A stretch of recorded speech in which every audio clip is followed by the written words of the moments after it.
Hey Raiders, welcome back to the channel. This video is going to be about another way to kill Amius. I've gotten questions on who you can replace Ukko with, and where Renin does work, but does make it a lot harder, so I wanted to try something different. Bronko developed a team that utilizes cooldowns to change the 6-turn cycle into a 5-turn cycle. And I took Lydia and replaced the Ukko to do that here. So Naya will change roles, and the rest of the team is the same with Pythion interchangeable with Elva. So you start before turn 1 and do not trigger the stun. So here I'll see A1 with Mithrala. I want to trigger the healing. A1 with Lydia. Pythion, A1. But if Pythion's going to be last before the turn, then you go ahead and put up his block debuffs now, because he may not get a turn the next time. And that's just the first turn cycle. So keep A1ing with people. And then continue to A1. He does the stun, block debuffs are up. So Mithrala typically A1s, but if she's first after the stun, you can use her A2. Okay, A1 with Naya.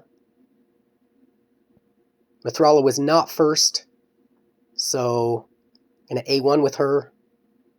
Venomage, I'm going to A2. I'll get the decreased defense and decreased attack. I'm going to A1 with Lydia. Okay, now there's a 1 cooldown. So before turn 4, I want to increase speed with Lydia, decrease the cooldowns with Naya, and do heal reduction with Venomage. So A1 with Mithrala. Decrease cooldowns, I'll put that on Lydia.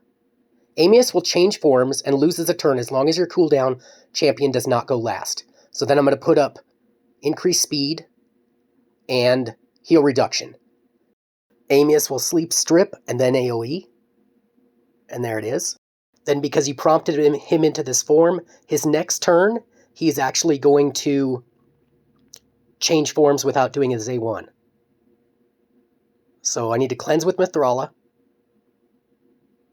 They take the hit, and they're okay. Heal reduction from earlier prevented the healing. Put up the block debuffs. So they're protected from the stun because it's next. I can put up the A2 if I want.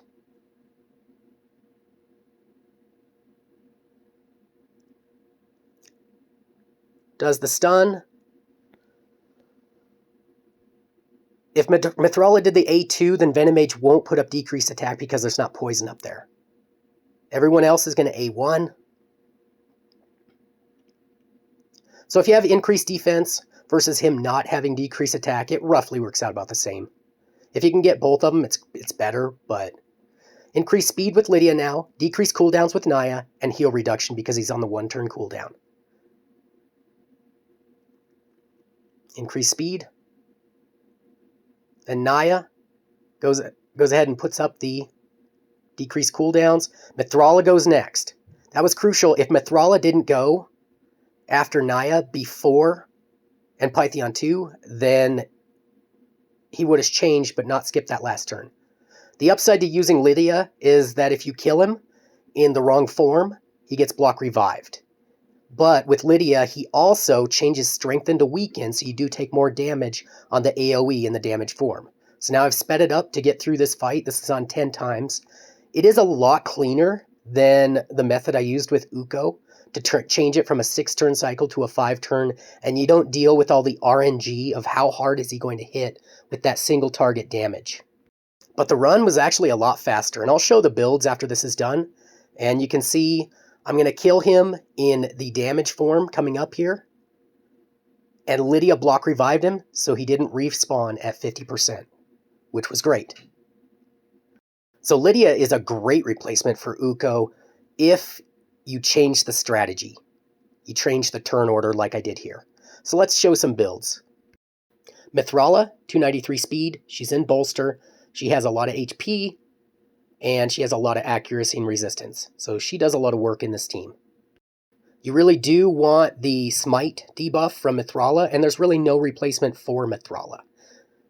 So on to Pythion, and Pythion is interchangeable with Elva. He's 255 speed here.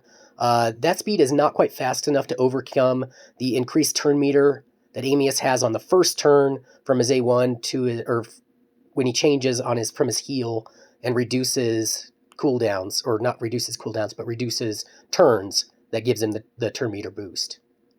So Pythion's also in bolster. Lydia is built for my clan boss team, so not that high of HP. Defense is kind of okay. Speed is 269. She has decent accuracy, and she does do the smite debuff too. So that helped out here.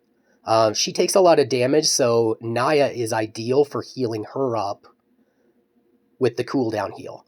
So you can replace Naya with Painkeeper. My Painkeeper speed was off, so I did not use Painkeeper. But Bronko used Painkeeper in a similar tune very well, but he didn't use Lydia. Bronko used an extra healer instead of Lydia. And so you may do that, may look at Bronko's builds if you're having trouble with staying alive with this team, if you're not tanky enough. Emic is also a replacement for White Dryad Naya. On to Venomage. Venomage is at about 206 speed, so she is slowest on the team. Accuracy is just enough with Mithrala's aura.